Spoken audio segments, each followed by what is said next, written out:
Assalamualaikum warahmatullahi wabarakatuh. Yang saya hormati Ibu Della Andanda Ningrum selaku dosen pengampu mata kuliah pendidikan lingkungan serta kawan-kawan yang saya banggakan.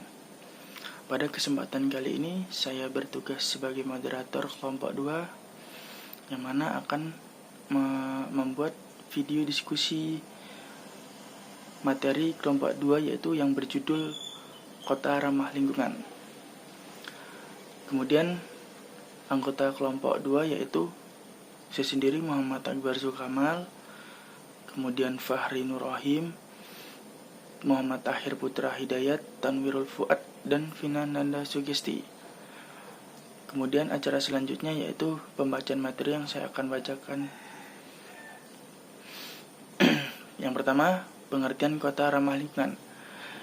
Green City adalah konsep pembangunan kota berkelanjutan dan ramah lingkungan yang dicapai dengan strategi pembangunan seimbang antara pertumbuhan ekonomi, kehidupan sosial, dan perlindungan lingkungan sehingga kota menjadi tempat yang layak huni tidak hanya bagi generasi sekarang, namun juga generasi berikutnya. Green City bertujuan untuk menghasilkan sebuah pembangunan kota yang berkelanjutan dengan mengurangi dampak negatif pembangunan terhadap lingkungan dengan kombinasi strategi tata ruang, strategi infrastruktur, dan strategi pembangunan sosial. Green City terdiri dari 8 elemen yaitu: pertama, green planning dan design, perencanaan dan perancangan hijau. Kedua, green open space, ruang terbuka hijau. Yang ketiga, green waste atau pengelolaan sampah hijau. Keempat, green transportation atau transportasi hijau. Yang kelima, green water atau manajemen air yang hijau. Yang keenam, green energy atau energi hijau. Yang ketujuh, green building atau bangunan hijau. Dan yang terakhir, ke-8, yaitu green community atau komunitas hijau. Baiklah, materi berikutnya akan dibacakan oleh pemateri selanjutnya. Kota-kota besar di Indonesia perlu secara cermat mengatasi persoalan ledakan penduduk perkotaan akibat urbanisasi yang brutal. Tidak tertahankan apabila kita berharap bahwa kota-kota tersebut dapat menjadi layak huni di masa mendatang. Salah satunya adalah dengan pengendalian jumlah penduduk dan distribusinya serta yang terjadi di kota-kota besar dan metropolitan yang telah mengalami obesitas perkotaan. Apabila kita mampu menangani perkembangan kota-kota kecil dan menengah secara baik, antara lain dengan menyediakan ruang terbuka hijau, pengembangan jalur pada sepeda dan pedestrian, dan pengembangan kota kompak, dan pengendalian penjalaran kawasan pinggiran. Terdapat beberapa pendekatan Green City yang dapat diterapkan dalam manajemen pembangunan kota. Pendekatan pertama adalah Smart Green City Planning. Pendekatan ini terdiri atas 5 konsep utama, yaitu konsep kawasan keseimbangan ekologis yang bisa dilakukan dengan upaya penyeimbangan air, CO2 dan energi. Pendekatan kedua adalah konsep desa ekologis yang terdiri atas penentuan letak kawasan, arsitektur transportasi dengan contoh penerapan antara lain kesesuaian dengan topografi, koridor angin, sirkulasi air untuk berkoridor angin, dengan strategi pengurangan dampak pemanasan secara konsep kawasan pensirkulasi air yang dimaksud water deculating complex. Strategi yang dilakukan adalah daur ulang air hujan.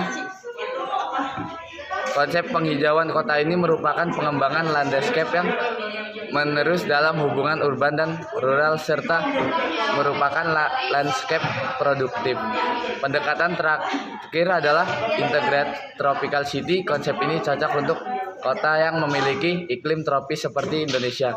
Konsep ini adalah memiliki perhatian khusus yang aspek iklim seperti perlindungan terhadap cuaca, penghutanan, dan dengan memperbanyak vegetasi untuk mengurangi urban heat island. Bukan hal yang tidak mungkin apabila Indonesia menerapkannya seperti kota-kota berkonsep khusus lainnya. Abu Dhabi dengan urban tropianya untuk Tianjin dengan Eco City-nya, mengingat Indonesia yang beriklim tropis. Baiklah, selanjutnya di sini saya akan memaparkan tentang kriteria kota ramah lingkungan. Yang pertama itu ada pembangunan kota yang harus sesuai dengan peraturan UU yang berlaku, seperti UU nomor 24 tahun 2007 tentang penanggulangan bencana.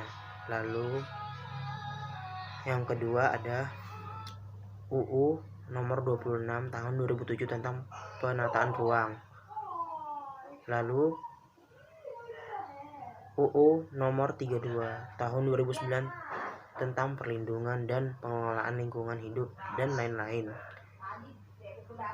Nomor 2 yaitu ada konsep zero waste yang yaitu tentang pengelolaan sampah terpadu dan tidak dan terbuang. Lalu yang ketiga ada konsep zero run off yaitu semua air harus diresapkan kembali ke dalam tanah, dan konsep ekondrainase. Lalu yang keempat yaitu ada infrastruktur hijau yang artinya tersedia jalur pejalan kaki dan jalur sepeda. Lalu yang kelima ada transportasi hijau. Konsep kota ramah lingkungan. Pertumbuhan kota yang cepat terjadi di negara-negara berkembang, salah satunya di Indonesia. Kota-kota besar di Indonesia seperti di Jakarta, Surabaya, Bandung, Makassar mengalami pertumbuhan yang sangat pesat. Perkembangan tersebut salah satunya dipengaruhi oleh pertumbuhan penduduk yang pesat pula, dan urbanisasi menjadi salah satu sebabnya. Peningkatan jumlah penduduk akan mengakibatkan kebutuhan lahan meningkat. Realita kondisi pertumbuhan kota yang demikian tentu akan mengakibatkan pada degradasi lingkungan.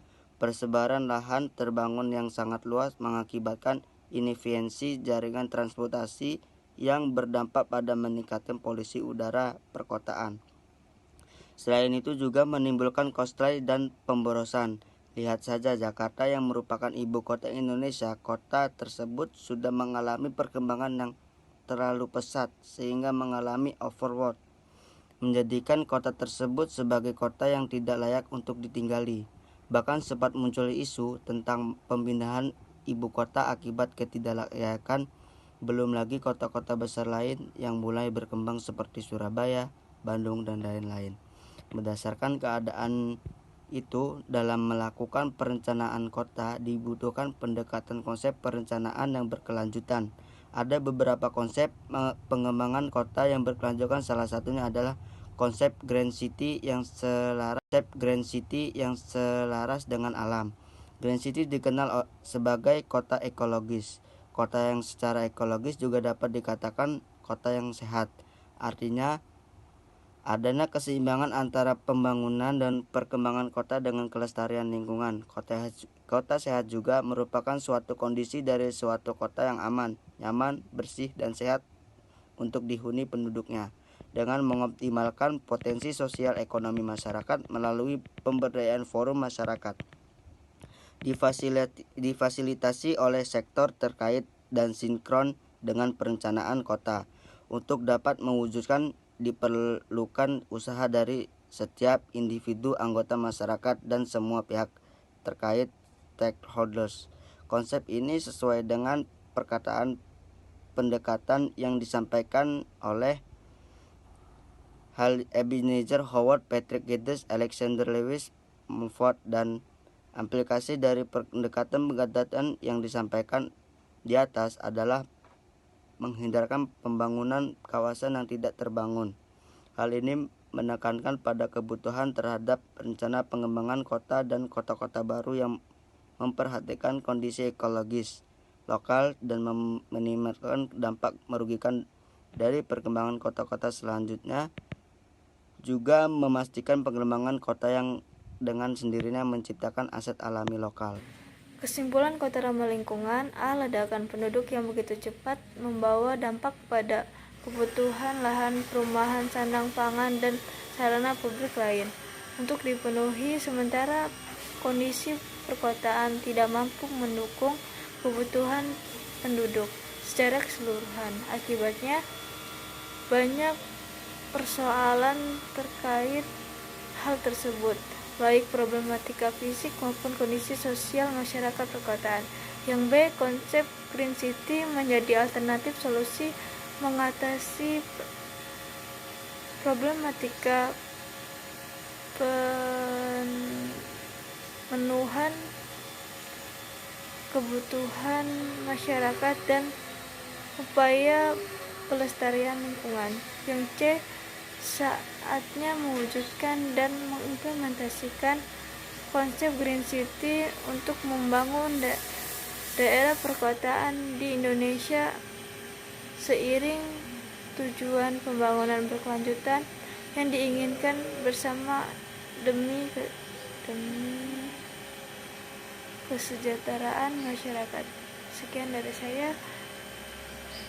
Wassalamualaikum warahmatullahi wabarakatuh.